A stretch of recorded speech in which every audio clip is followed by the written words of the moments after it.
जब बुलाऊं तब आना पड़ेगा। भगवान बोले ठीक है। गजेंद्र भगवान को बुलाता और भगवान दौड़ शंकर भगवान चले जाते। पशुपति व्रत में वो बल है, वो बल है, आप व्रत करोगे और शिवजी दौड़ कर आएंगे। एक पत्र हुआ,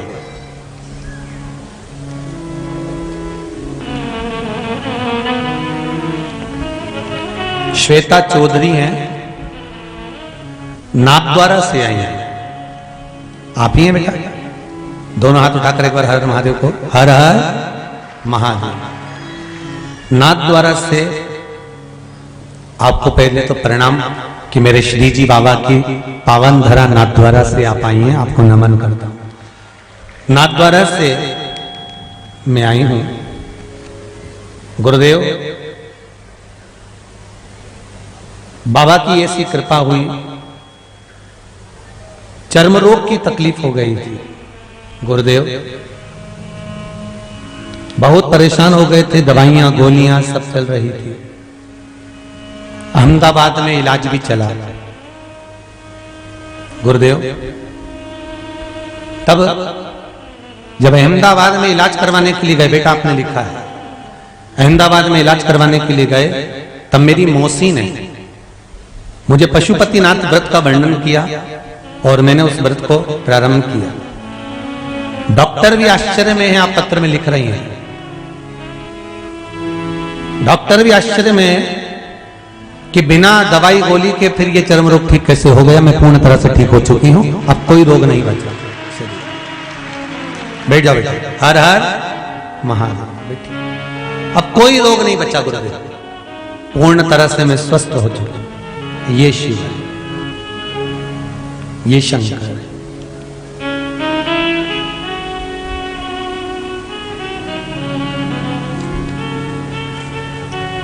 आप जितने लोग बैठे हो ना, इतने विशाल पंडाल को आप लोगों ने पहले दिन ही भर दिया। ये देवाधिदेव महादेव की भक्ति नहीं तो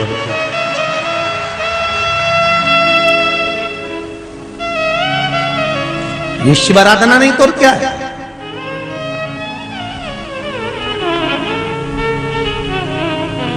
और आपका विश्वास, जैसे बेटी ने लिखा कि अहमदाबाद तक हम लोग दिखा कर आए, इलाज चला, दवाइयां चली, गोलियां चली, पर कोई आराम नहीं लगा।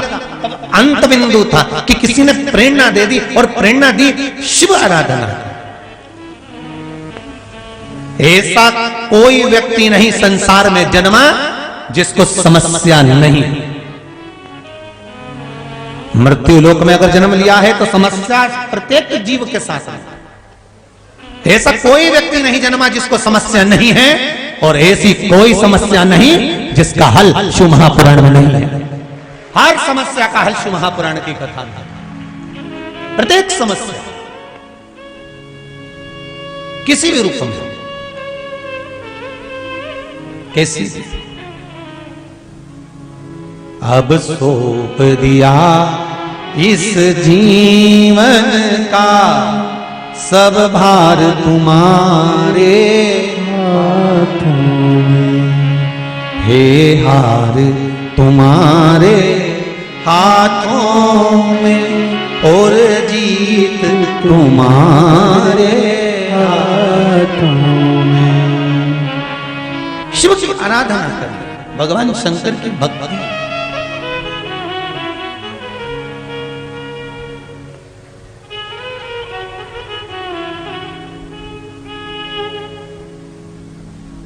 धारण तो करो शिव की भक्ति।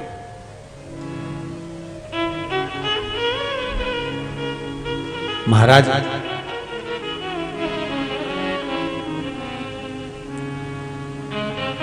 आप शिव आराधना का एक स्मरण कर कर देखकर, जब जीवन में कहीं समस्या खड़ी हो जाए, कहीं बहुत विकट समस्या है और कोई हल ना मिल रहा हो जाता है जीवन में, कोई घड़ी ऐसी आके खड़ी हो जाती है जहां पर हमको सोचने के लिए भी समय नहीं मिल पाता। तब समय कम हो, समस्या विकट हो, तब कुछ मत करना, जिस शंकर जी के मंदिर में आपने पूजन करी है, आराधना करी है, जिस शिव मंदिर की आप अर्चना करे हो, उस शिव मंदिर के पास में कहीं बेलपत्र का पेड़ ढूंढे। क्या ढूंढना है? जम के बोलिए जरा। बेलपत्री का वृक्ष। जिस शिव मंदिर में आप आराधना करने जाते हो, पूजन करने जाते हो, अर्चना करने जाते हो, उस शिव मंदिर के पास में कहीं बेलपत्री का वृक्ष ढूंढो और उस बेलपत्री के वृक्ष के नीचे केवल आप जाकर एक मूंग का दाना या एक चावल, वहीं पर जो कंकर पड़ा हो उसी कंकर को शिव मानकर आप समर्पित कर लोटा भर के जल समर्पित कर दो और 2 घंटे 3 घंटे शिव नाम की ही मस्ती में डूबे रहो। कि आपको ये नहीं है कि माला पकड़ के बैठना, आपको ये नहीं कि मंत्र का जाप करना, आपको ये नहीं है कि आप कोई मंदिर में जाकर बैठ जाओ। आपने जल चढ़ा दिया, शिव से डायरेक्ट जाकर कह दिया कि मेरी ये समस्या बड़ी विकट है, उसको निवारण आज ही होना है। आप बाबा पर छोड़ दो, 3 घंटा 2.5 घंटा लगेगा, मेरा शंकर उसको सुधारने में लग जाएगा। पक्का है, वो सवार है, मेरा शिव है ये। अब कहो उससे दिल की बात, वो सुनता है।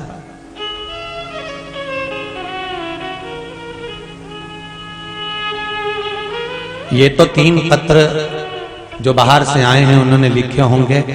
कल से आप पत्रों देखेंगे तो आपके बीच में से भी बाबा ने कुछ ना कुछ ऐसी कृपा करी होगी कि आप पत्र भेजेंगे। और बचना, शिव बाबा अगर कोई रे भी गया होगा तो ये 7 दिन में मेरा शंकर क्या देने आया है, क्यों? लक्ष्मी नारायण मंदिर के इस पावन प्रांगण में तो हमेशा भागवत हुई, रामायण हुई, गीता हुई और कभी शिव महापुराण की कथा नहीं हुई। आखिर लक्ष्मी नारायण ने क्या सोच कर रखा होगा जो शिव महापुराण की कथा करवा रहा है? ये तो वो जाने और उनका कर्म, ये उसके हाथ में है।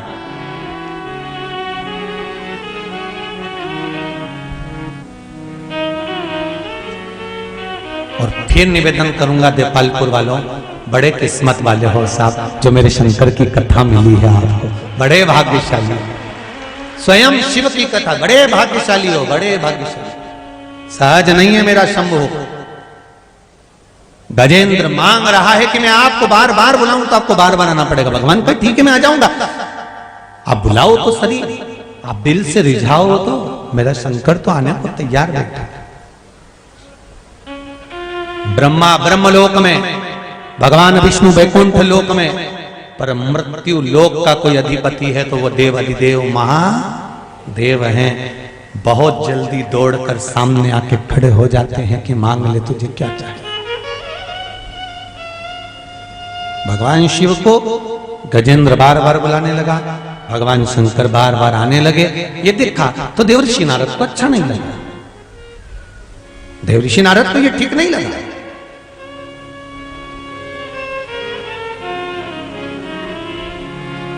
आपकी भगवान से जब अच्छी पटती है ना, जैसे कोई व्यक्ति की सांसद जी से, मंत्री जी से, सीएम जी से, पीएम जी से, विधायक जी से, अध्यक्ष जी से, उपाध्यक्ष जी से, कोई साधारण व्यक्ति की जब इनसे पटती है, इनके साथ में इनका ज्यादा प्रेम रहता है, बार बार मिलना जुलना चालू करते हैं, इनका बार बार मिलन होता है, तो कई लोग होंगे आपके परिचित में जो जिनके भीतर कई ईर्ष्या प्रकट होने लगती है। आखिर तुम अगर शिव के मंदिर रोज रोज जाओगी ना जीजियो, अगर आप शंकर के मंदिर रोज रोज लोटा भर कर जाओगे, ये भाई लोग अगर शिव जी के मंदिर में जाएंगे, नवयुवक बच्चे भगवान के मंदिर में जाना चालू कर देंगे, तो कई लोग इनको छेड़ना चालू कर देंगे, कई लोग इनको परेशान करना चालू कर देंगे। चली सती सावित्री, आप लोग अगर मंदिर जाना चालू कर दोगे तो लोग कहना चालू कर देंगे, लो ये भी सियोर वाला महाराज का भगत पैदा हो गया। पर ये लोग ताने वही देते हैं, अपशब्द वही कहते हैं जो सनातनी धर्म में पैदा नहीं हुए होते हैं, सनातन धर्म को जिनको नीचे गिराना होता है। सनातन धर्म पर, हिंदू धर्म पर, मंदिर जाने वाले पर, भगवान की आराधना करने वाले पर, पूजन करने वाले पर, अर्चना करने वाले पर, भगवान की भक्ति में डूबने वाले पर, भगवान के स्मरण में डूबने वाले पर, गौ माता की सेवा करने वाले पर, जनमानस की सेवा करने वाले पर अगर कोई उंगली उठा रहा है तो वो उंगली उठाने वाले को देखना और पहचान जाना कि ये सनातनी नहीं हो सकता, ये हिंदू नहीं हो सकता, ये हिंदू धर्म का नहीं हो सकता। कहीं ना कहीं इसका व्यवहार कहीं दूसरी जगह पर भोजन कर रहा होगा और उस भोजन का असर इसके जीवन में हो रहा होगा। जैसा खाया अन्न वैसा हो गया मन, जैसा पियो पानी वैसी हो गई वाणी। अरे भाई, जैसा कर्म करोगे उसके अनुसार ही तो फल भोगोगे। मंदोदरी और गांधारी, वो गांधार नरेश की बेटी जो धृतराष्ट्र के साथ में बिहाई थी, जब उसके बेटे मर गए, प्राण छूट गए, तो पछीट कर रो रही थी कि मेरे 100 बेटों को मार दिया। भगवान कृष्ण के पास गई और भगवान कृष्ण के पास जाकर गांधारी ने शब्द कहे, सुन कृष्ण, तूने मेरा वंश मिटवाया है, मैं तुझे श्राप देती हूं कि तेरा वंश मिटेगा। भगवान कृष्ण प्रसन्न हो गए और प्रसन्न होकर कहा गांधारी काकी मां, आप मुझे श्राप दे रही हो पर अपने कर्म को नहीं देखा कि तुमने क्या करा। गांधारी कहती है मैंने कौन सा कर्म बुरा कर दिया। हे कृष्ण, मेरे 100 बेटे मरे हैं, मैं एक बार उनको छूना चाहती हूं, एक बार मैं देखना चाहती हूं, क्या मुझे ले चलेगा। भगवान कृष्ण ने कहा चलो। कुरुक्षेत्र के मैदान में गांधारी का हाथ पकड़कर भगवान कृष्ण ले गए। गांधारी का हाथ पकड़कर लेकर गए। भगवान कृष्ण ने कहा गांधारी काकी, तुम्हारे बेटों के शव पड़े हैं, आंखों की पट्टी खोलो और दर्शन कर लो। गांधारी ने जैसे ही आंख की पट्टी खोली, सबसे पहले ध्यान उसका बेर के पेड़ पर गया। पुत्र देखना थे तो बेर देख रही थी गांधारी।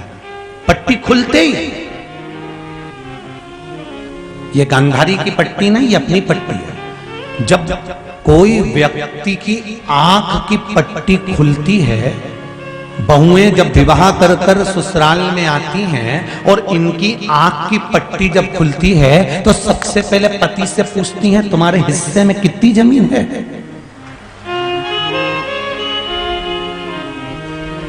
मकान किसके हिस्से में है, जमीन किसके हिस्से में है। गांधारी की आंख की पट्टी खोली तो सबसे पहले बेर का पेड़ देखा। बेर तोड़ने के लिए गांधारी चली, बेर ऊंचे लगे थे, गांधारी थोड़ी उछली पर बेर नहीं तोड़ पाई। तब गांधारी ने क्या करा, उसकी शुद्धता नहीं थी, वो तो बेर देख रही थी और एक शव को खींचा, उस पे चढ़ी, छोटा पड़ा, दूसरा शव खींचा, उस पे चढ़ी, तीसरा शव खींचा, उस पे चढ़ी, चौथा शव खींचा, उस पे चढ़ी, शव का ढेर लगा लिया गांधारी ने, उस पे चढ़कर बेर तोड़कर गांधारी खा रही थी। जब बेर से पेट भरा गया, मन भरा गया, नीचे उतरी और उतरते से कृष्ण से पूछती है कन्हैया मेरे पुत्र कहाँ हैं। भगवान ने कहा उन पे तो तुम चढ़कर बेर खा रही हो।